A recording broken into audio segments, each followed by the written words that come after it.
Inilah Injil Tuhan kita Yesus Kristus menurut Matius.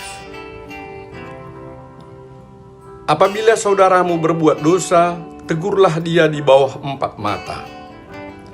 Jika ia mendengarkan nasihatmu, engkau telah mendapatkannya kembali. Jika ia tidak mendengarkan engkau, bawalah seorang atau 2 orang lagi, supaya atas keterangan 2 atau 3 orang saksi, perkara itu tidak disangsikan. Jika ia tidak mau mendengarkan mereka, sampaikanlah soalnya kepada jemaat. Dan jika ia tidak mau juga mendengarkan jemaat, pandanglah dia sebagai seorang yang tidak mengenal Allah atau seorang pemungut cukai.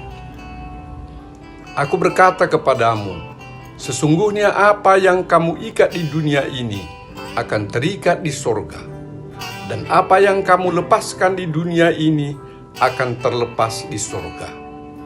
Dan lagi aku berkata kepadamu, jika 2 orang daripadamu di dunia ini sepakat meminta apapun juga, permintaan mereka itu akan dikabulkan oleh Bapa-Ku yang di sorga. Sebab di mana 2 atau 3 orang berkumpul dalam nama-Ku, di situ Aku ada di tengah-tengah mereka. Demikianlah sabda Tuhan. Terpujilah Kristus. Saudara-saudari yang terkasih dalam Tuhan kita Yesus Kristus.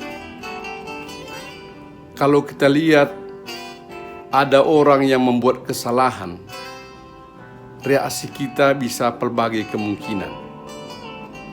Kita bisa langsung menegur atau memarahi. Kita bisa juga mengingatkan dengan halus dan baik. Atau bisa juga kita berbisik-bisik dan membicarakannya dengan orang yang di sebelah kita. Kemungkinan lain lagi, kita diam dan mencuekin. It is not of my business. Udah banyak urusanku pun. Firman Tuhan hari ini memberikan prinsip-prinsip yang perlu untuk kita. Yang pertama, kalau menegur, janganlah mempermalukan orang itu. Tak usah kesalahan itu langsung disebarkan kepada orang lain. Tidak harus berteriak, tidak harus dengan suara besar. Tegurlah dia 4 mata, kata Yesus dalam Injil Matius bab 18 ayat 15. Ingat, dia saudaramu. Tadi kan dikatakan jika saudaramu berbuat dosa. Dan kalau ia mendengarkan, selamatlah dia. Itu langkah pertama.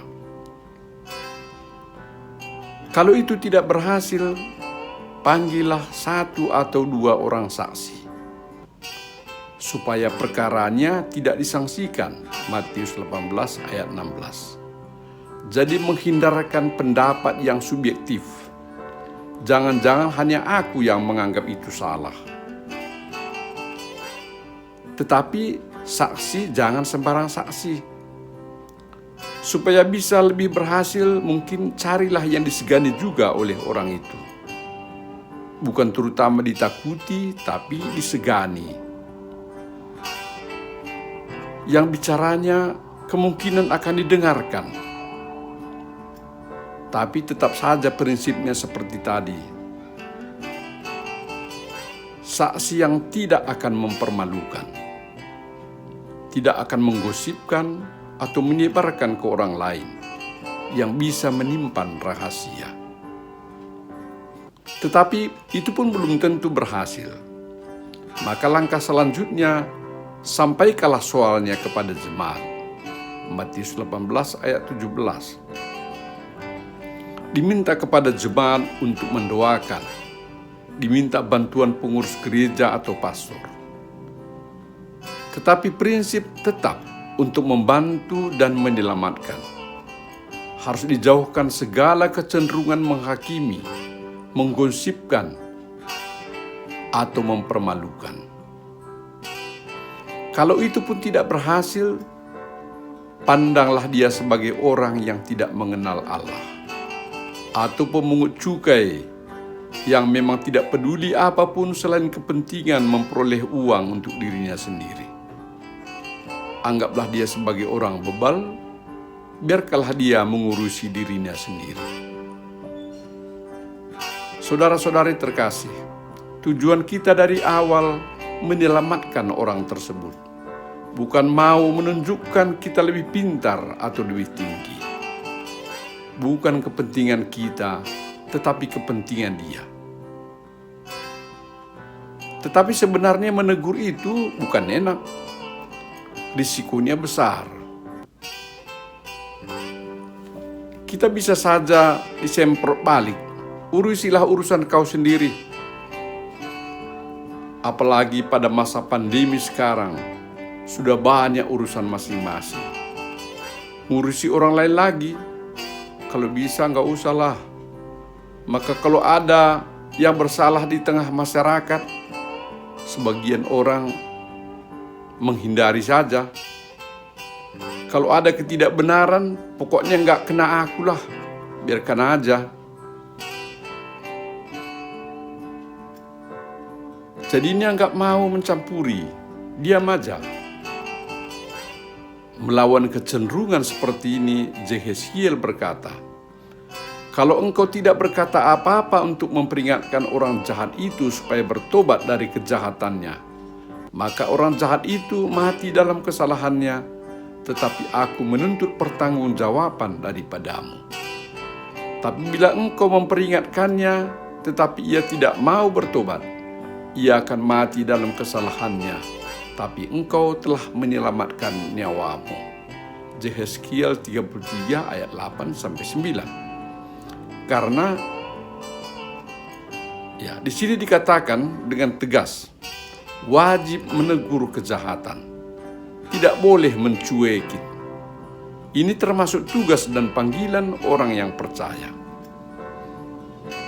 Tapi kalau kita baca surat Santo Paulus kepada jemaat di Tesalonika tentang saudara yang malas, Paulus mengatakan bukan tegur atau marahi, tapi jauhilah.